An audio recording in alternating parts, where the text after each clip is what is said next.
믿음이 온 후로는 오늘 말씀의 제목입니다. 앞서서 율법에 대한 말씀을 드렸습니다. 우리는 믿음이 온 후로는 더 이상 율법의 정죄 아래 있지 않습니다. 그리고 율법에 우리를 통제하는 그런 역할은 이제 끝이 났습니다. 우리는 자유인이죠. 믿음이 온 후로 우리가 초등교사 아래 있지 않다는 것은 이제 율법의 통제에서 벗어났다는 뜻입니다. 그런데 이제 믿음이 온 후로는 우리의 삶에 대단한 변화가 일어납니다.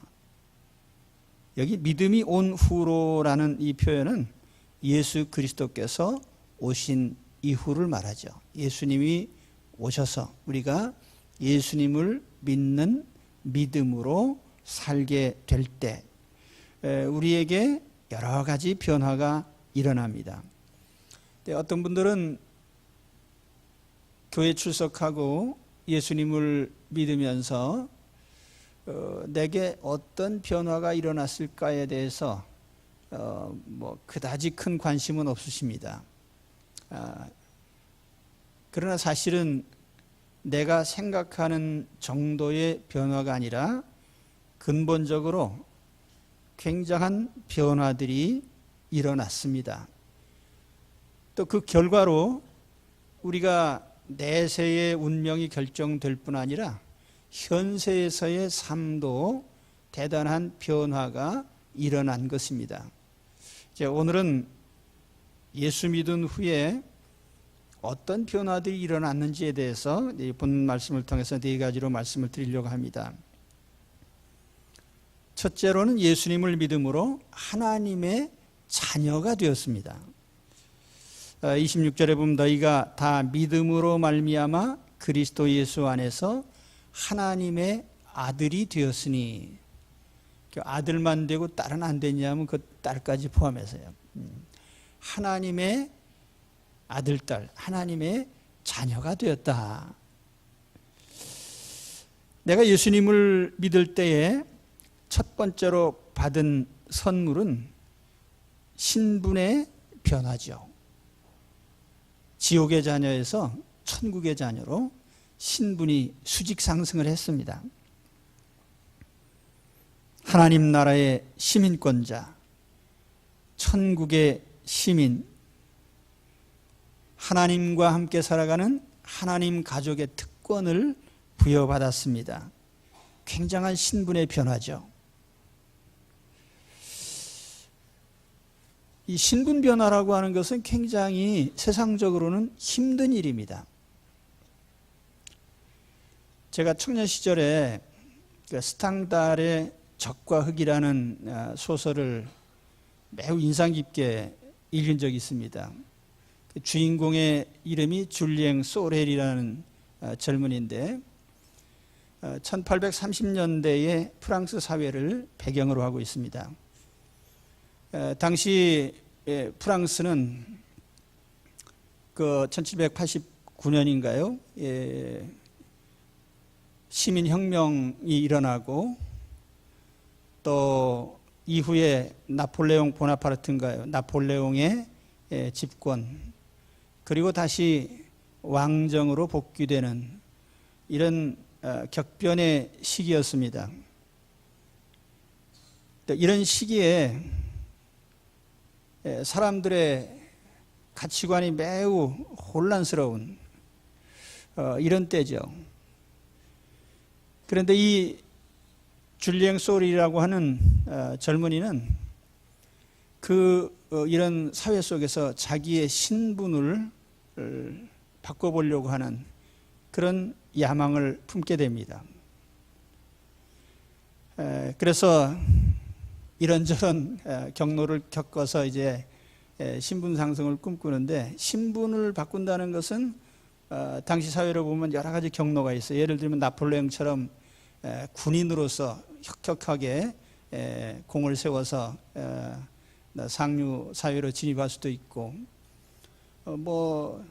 또 사람에 따라서는 성직자가 되어서 또 당신은 성직자가 가장 높은 계층을 형성하고 있기 때문에 그럴 수도 있고, 또 요즘 같으면 떼돈을 벌면 자칭 상류층이 되는 거죠. 근데 줄리앵 소렐은 어떤 방법을 택했냐면은 귀족 부인들과 사귀어서 그래서 자기 신분 세탁을 하려고 한 것입니다. 결과적으로 보면은 그는 이제 모든 것이 실패로 끝나고 단두대에서 처형되는 것으로 막을 내리죠. 한 사람이 어떤 고착화된 사회 속에서 신분을 바꾼다, 거의 불가능한 일이에요. 요즘 젊은이들에게 사회 진입에 아주 힘든 장벽이 경제적 신분이죠. 우리가 어떤 수치를 통해서 이제 여러 가지 자료들을 제시합니다만은, 제가 어떤 자료에 보니까 2012년에 상위 1% 계층의 소득이 2억 9천만 원 정도인데요. 이 소득을 이제 일렬 종대로 쭉 소득순으로 세웠을 때 딱 중간에 오는 사람의 소득을 보니까 1,600만 원 정도입니다. 그래서 이 상위 1%하고 딱 중간에 있는 사람의 소득 격차가 17배예요. 또 자산 기준으로 보면은 더 심합니다. 또 어떤 보고에 의하면은 강남 3구의 상속세가 전국의 절반이다. 그러니까 굉장히 부가 편중되어 있는 거죠.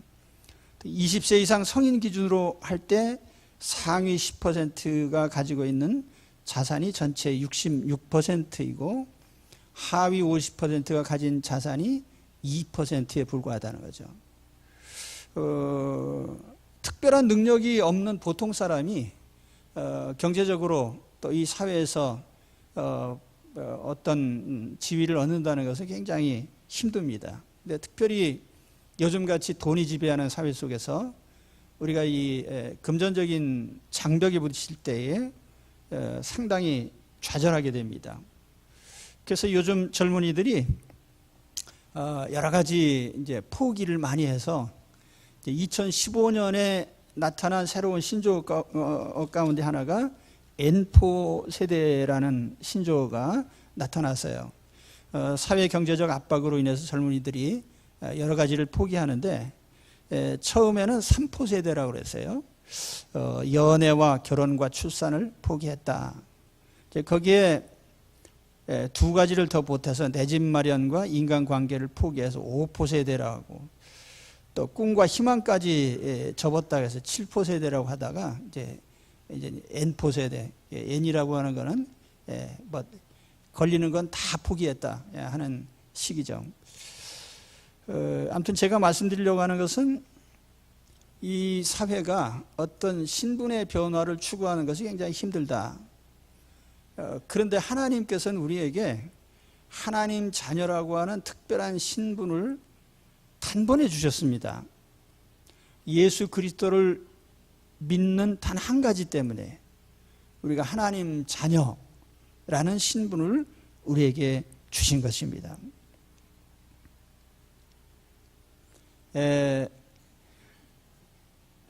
별로 실감이 안 나셔서 그런가 해가지고 그런가 보다 아멘도 안 하시고, 내가 예수님 영접한 것 때문에 하나님 자녀라는 신분을 하나님 내게 주셨어요. 천지 만물을 창조하신 하나님, 우주의 주인이신 하나님, 모든 것을 뜻대로 움직이시는 절대 주권자이신 하나님의 자녀가 됐습니다. 대단하죠? 근데 여기에 까다로운 조건이 하나도 없었어요. 서류를 제출하라든지 자격심사를 한다든지 외적인 조건이나 과거 경력이나 범죄 유무나 출신이나 학력이나 능력이나 어떤 것도 따지지 않으시고 단 한 가지 예수 그리스도를 믿는 것 때문에 하나님의 자녀로 받아주셨습니다.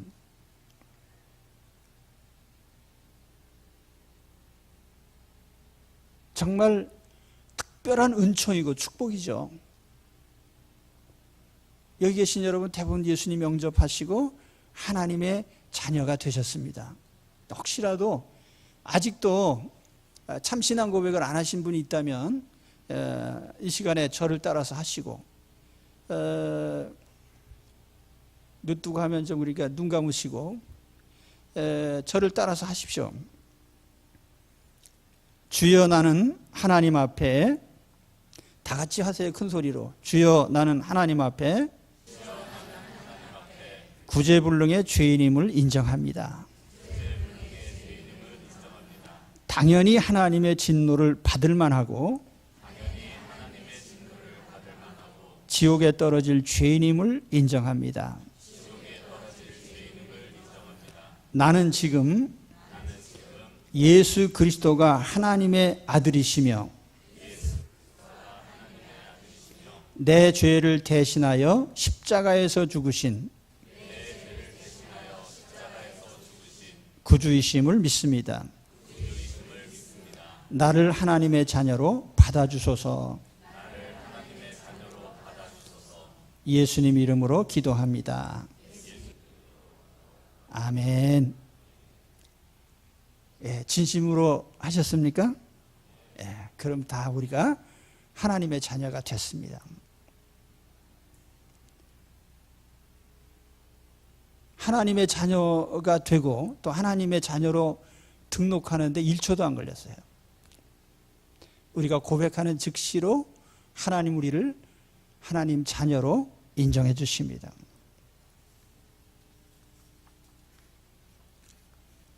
우리가 단번에 하나님의 자녀가 됐다고 해서 그 신분이 쉽게 상실되거나 또는 이 신분에 손을 댈 사람은 아무도 없습니다.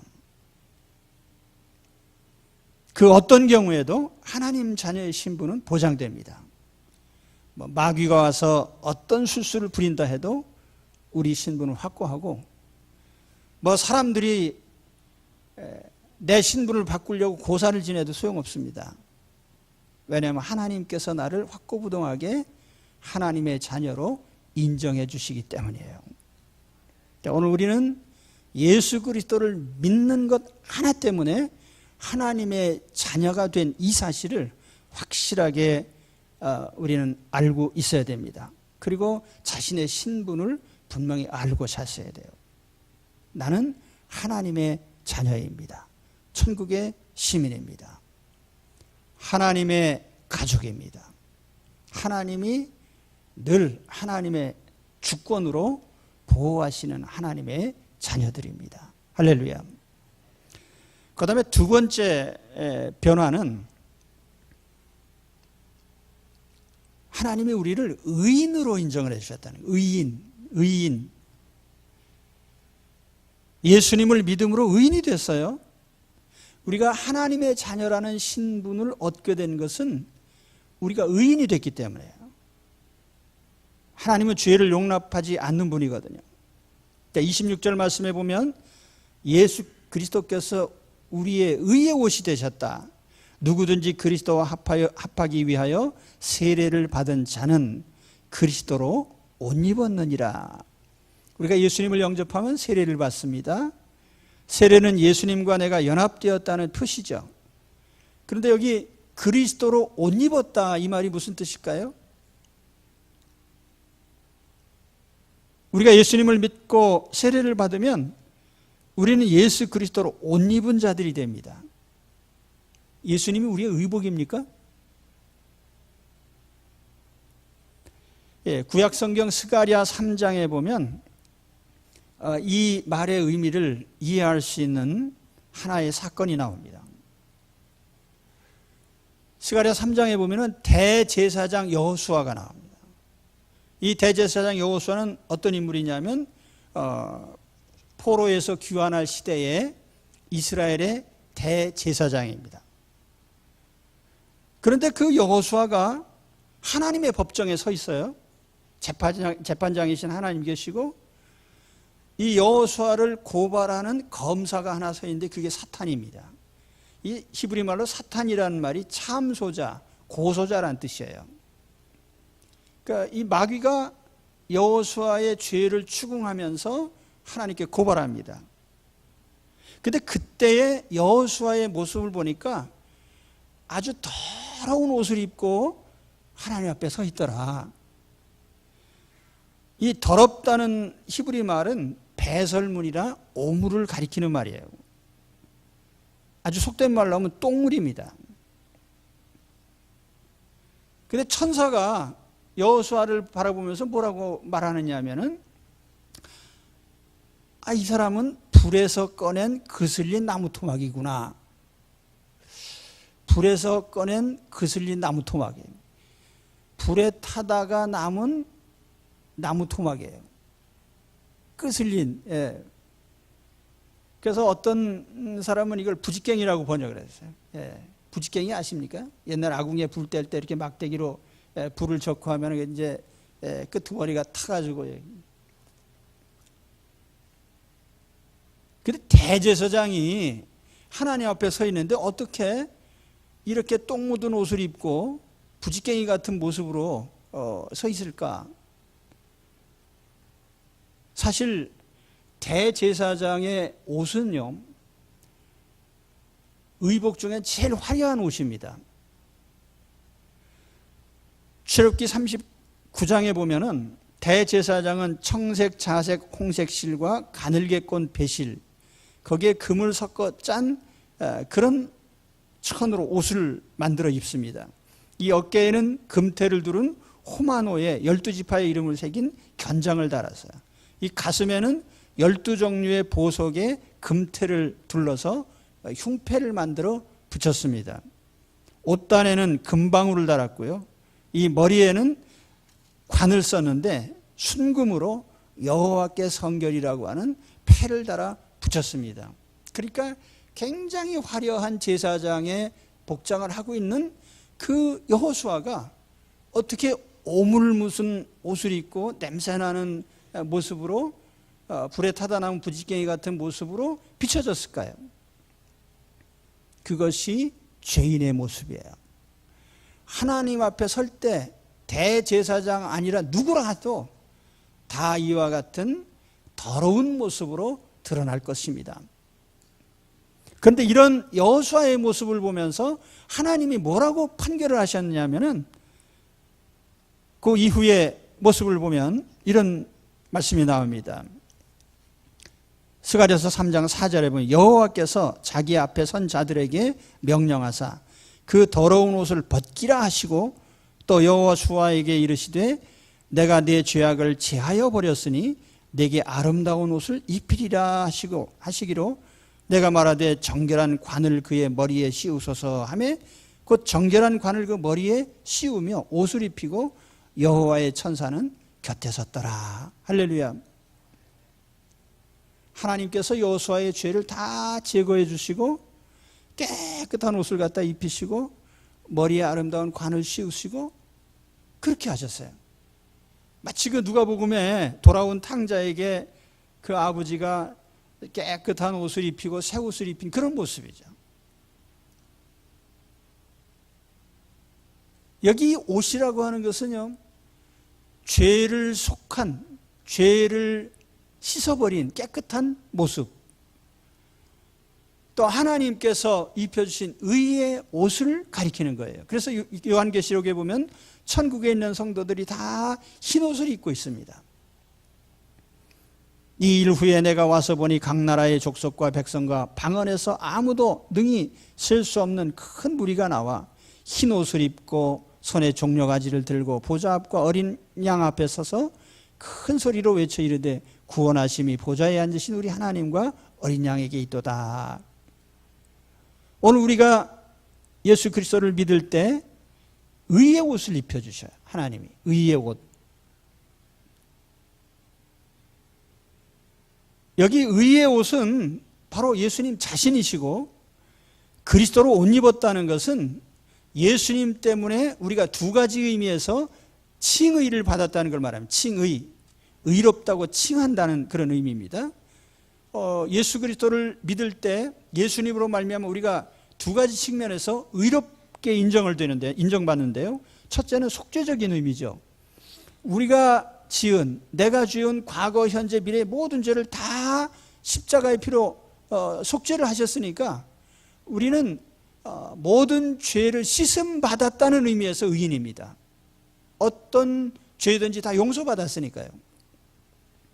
그래서 일체 모든 죄를 다 사면받고 복권된 그런 완전한 의인이 되는 거죠. 그리고 내심 감사한 마음은 얼굴에 표시하셔야 됩니다. 예.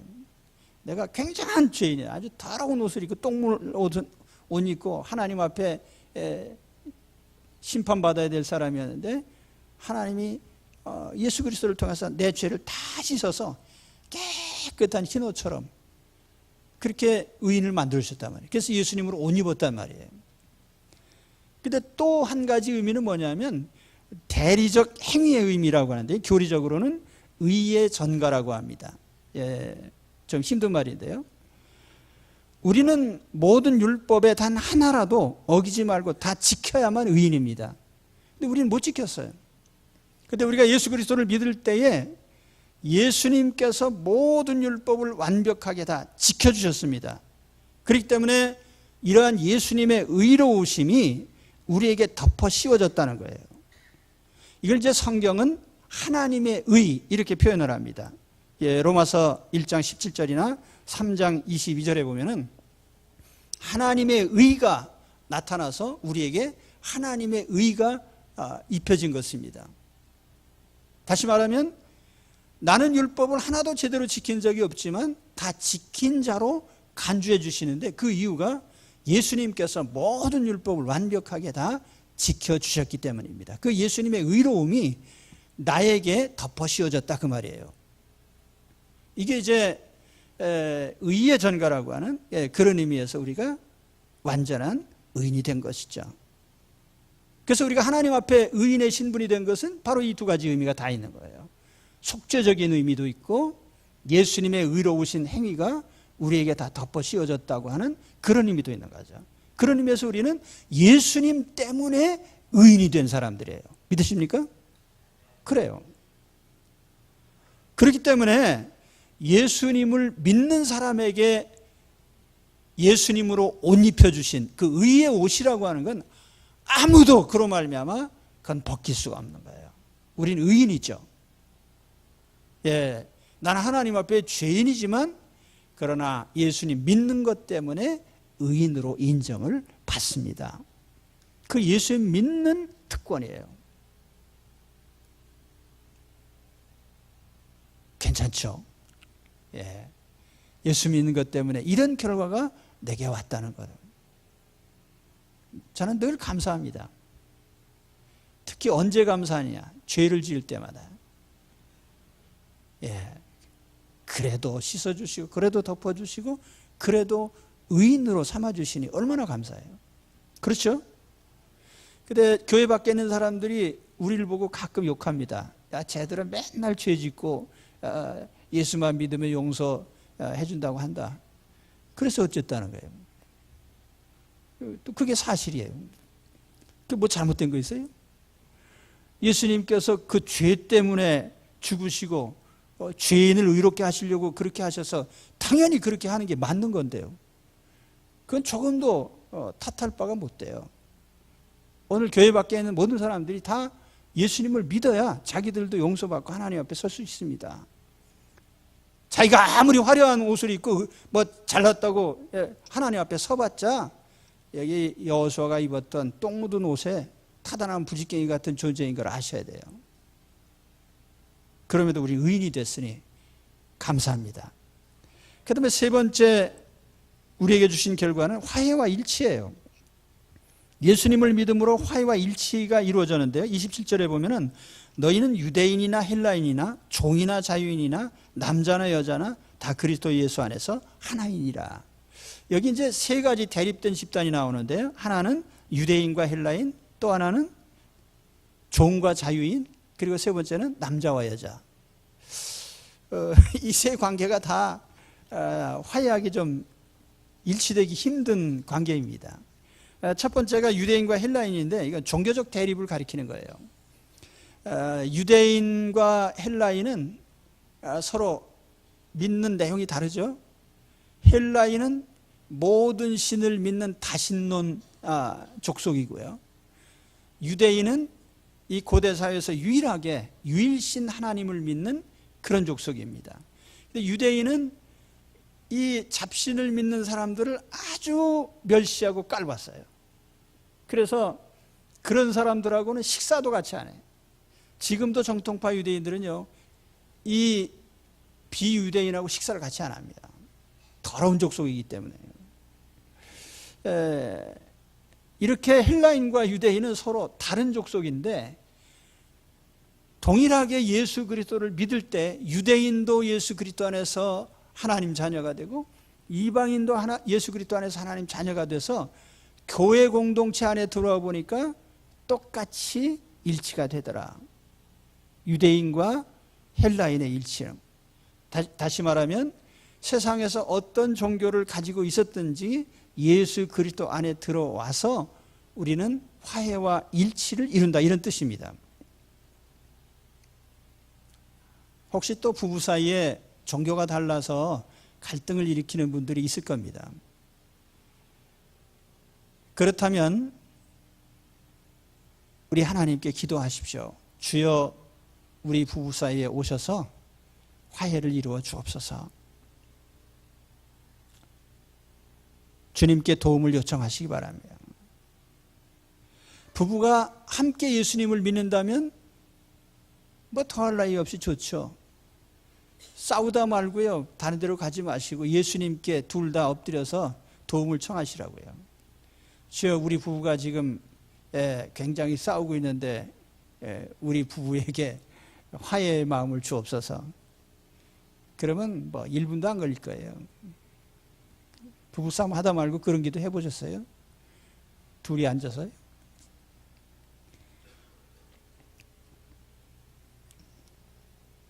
혹 가족이나 형제들, 문중 사이에 우리 그리스도를 믿는 것 때문에 갈등이 일어났습니까? 우리 믿는 사람들은 화해의 사도입니다.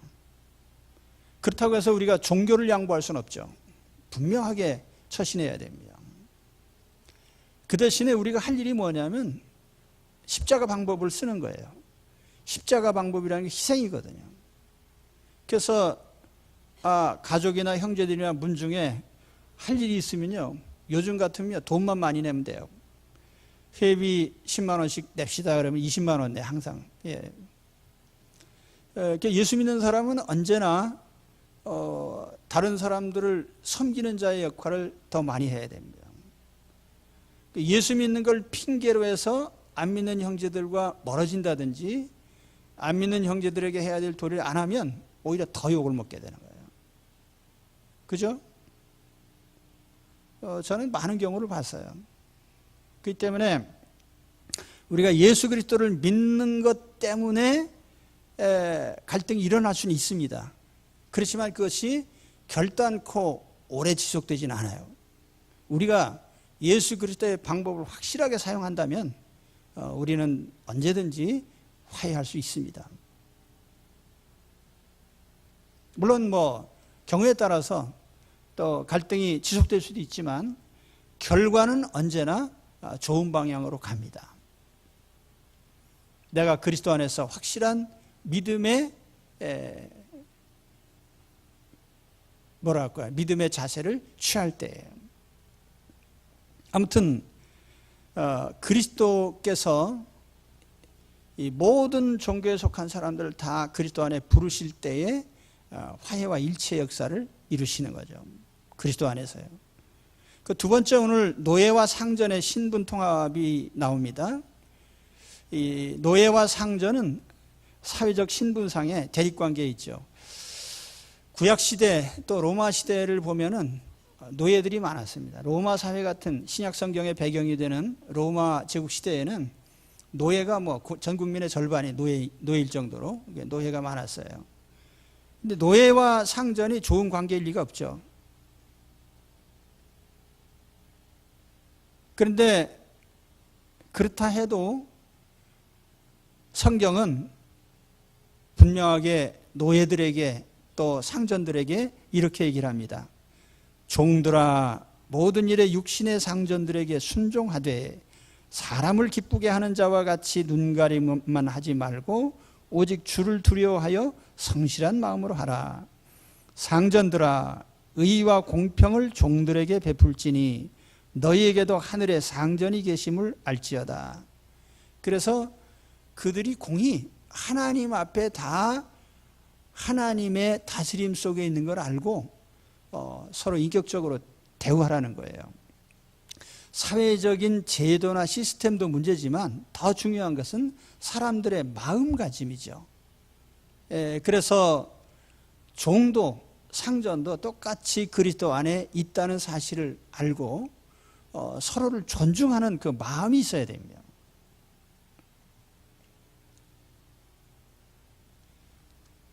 요즘은 노예도 없고 상전도 없죠. 그러나 과거와 다른 의미에서 또 주종관계가 여전히 존재합니다. 우리가 언론에 보면 어떤 제약회사 회장님이 운전기사를 함부로 대했다. 그래서 수시로 그냥 운전기사를 갈아치웠다. 또 어떤 식품회사 회장님이 직원들을 그냥 함부로 욕을 하면서 대우를 했다. 어떤 사회 집단이든지 속된 말로 해서 갑과 을이 존재하죠. 또 프랜차이즈 사장님이 가맹점 점주들한테 권력을 행사한다든지 공무원 사회든지 학교든지 공공기관이든지 어디서나 힘 있는 사람과 힘 없는 사람 사이에 이런 어떤 종속관계가 있을 수 있습니다. 그러나 어떤 관계라도 우리가 피차 그리스도 안에 있을 때에 우리는 오직 한 분 주인이신 주님께 속한 자로 자신을 정확히 인식하고 주님의 종으로서의 피차 존중을 해야 되는 거예요. 그래서 그리스도 안에 우리가 하나 될 수 있는 거죠. 그 사실은 우리 기독교 역사에서 보면은 사회적인 기업 가운데 하나는 바로 평등 사상을 준 것입니다.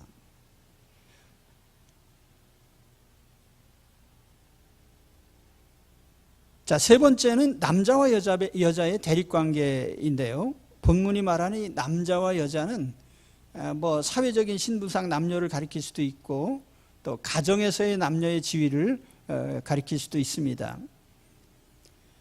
구약 성경이나 또 신약 시대, 우리 로마 시대에도 보면은 여성의 지위는 현격하게 제한되어 있어서요. 남성 우위의 종속 관계죠. 근데 우리가 남녀 평등을 부르짖지만 사실은 지금까지 남녀 평등이 이루어진 것은 사실은 극히 최근입니다. 투표권을 예로 든다면은 세계에서 최초로 여성들이 투표권을 가지게 된 것이 1893년 뉴질랜드에서 실시가 됐다고 해요. 근데 선진국이라는 나라들을 보면은 훨씬 뒤의 일입니다. 예를 들어서 미국은 1920년, 영국이 1928년, 일본이 1945년. 그러니까 그 여성의 평등권이라고 하는 것이 굉장히 후대에 이렇게 발생된 것이다. 불평등한 남녀 관계에서 바른 인간 관계가 맺어질 수 없습니다. 그러나 우리 기독교 역사에서 보면은 이 남녀 평등이라고 하는 여기에 굉장히 크게 기여한 바가 있죠. 우리나라 같은 경우에도 YMCA나 YWCA가 들어와서 많은 그런 계몽 활동을 하고 또 그 결과로서 많은 결과물들이 얻어졌습니다. 남성과 여성은 또 다른 의미에서 또 대립관계라고도 할 수 있습니다. 왜냐하면 성향이 전혀 다르거든요. 사고방식이나 관심사나 차림새나 사는 방법이 상당히 다릅니다. 그래서 어떤 분이 남자와 여자를 뭐 화성에서 왔느니 금성에서 왔느니 이렇게 표현을 하는 것이 서로 상당히 다르단 말이에요. 그래서 수많은 남녀가 또 어울리고 결혼을 하지만은 서로 다른다는 사실, 이 서로 다름을 극복하는 것이 굉장히 쉽지 않습니다. 그런데 오늘 말씀은 우리가 피차 그리스도 안에 있을 때에 서로 다름을 용납하고 받아들이고 화해할 수 있다, 이렇게 말씀을 하는 거예요.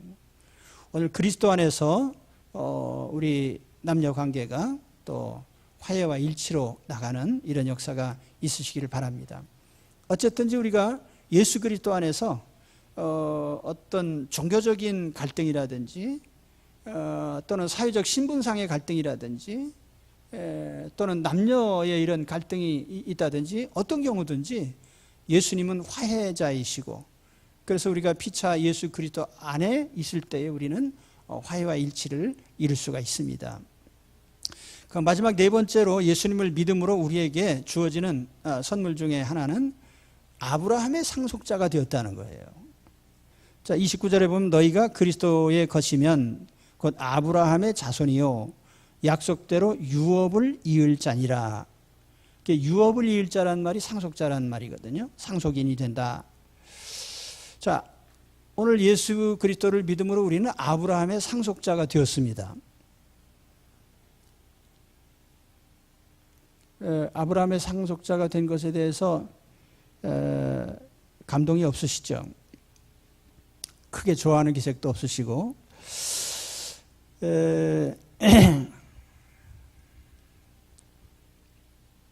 자, 아브라함의 상속자가 되셨다고 하니까 아브라함이 언제적 사람인데 뭐 아브라함에 내가 물려받을 게 뭐가 있겠나. 그 아브라함이 가졌던 거에 기껏해 양 몇 마리, 저 메마른 팔레스틴 땅 몇 평, 그걸 생각하시는 것 같아요. 부모가 재산도 없고 채무만 물려줄 형편이면은 자손된 입장에서는 법원에 가서 상속 포기 신청을 하셔야 돼요. 근데 만일 부모가 뭐 왕이라든지 왕족이라든지 아니면 돈 많은 재벌가라든지 그랬을 때는 이 상속자의 신분을 절대로 포기할 수가 없죠. 저는 아브라함의 자손이라고 하는 걸 그렇게 생각합니다. 아브라함의 상속자. 저도 뭐 물려받은 유산이 없습니다만은 저희 아이들에게도 제가 전에 그랬어요. 야, 난 너희들에게 장차 시집장가 가면 텐트 하나씩 사주겠다. 근데 또 하나님께서 그래도 또 다 이렇게 자기 집도 장만하고 이렇게 살 수 있도록 다 해주셨어요.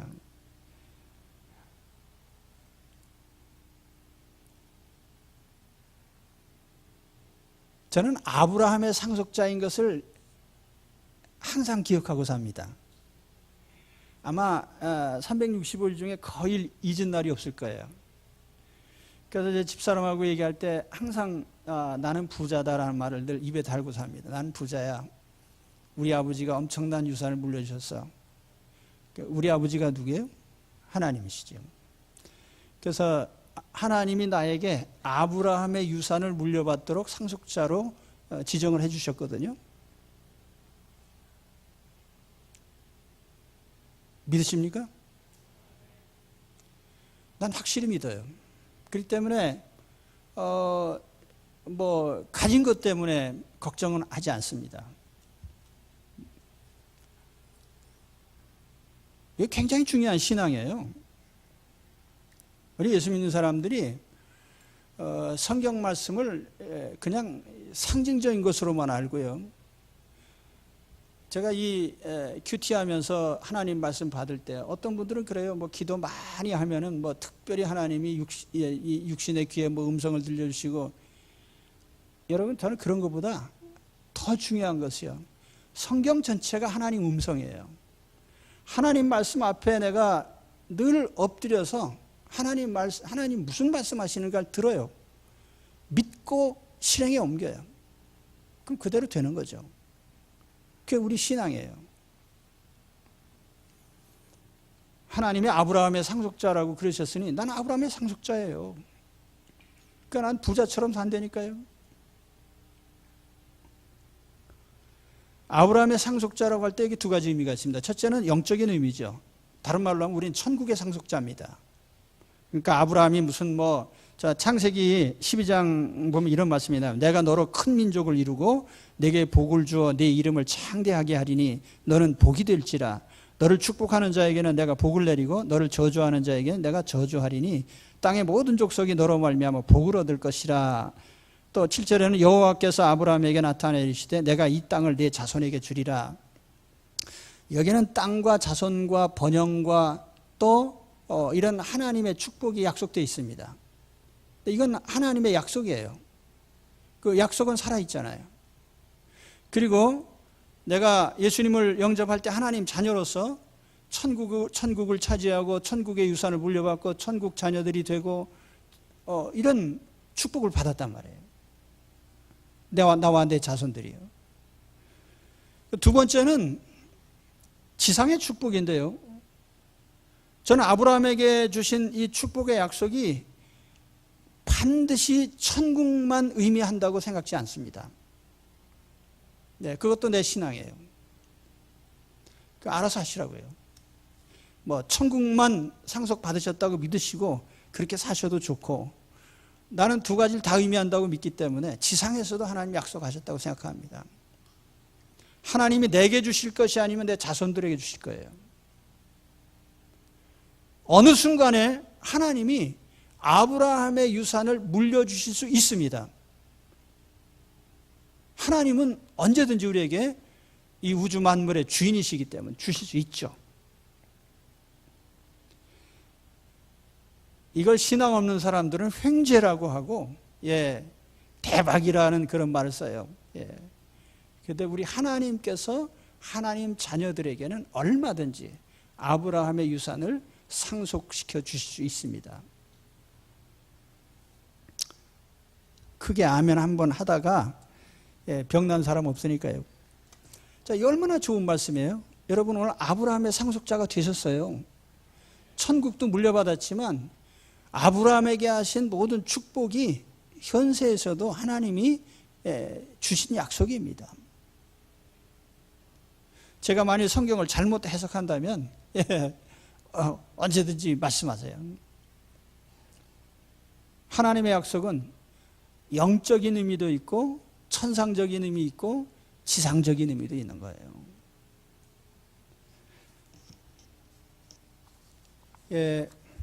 1분 전이라 말씀 그냥 맺겠습니다. 기도하겠습니다.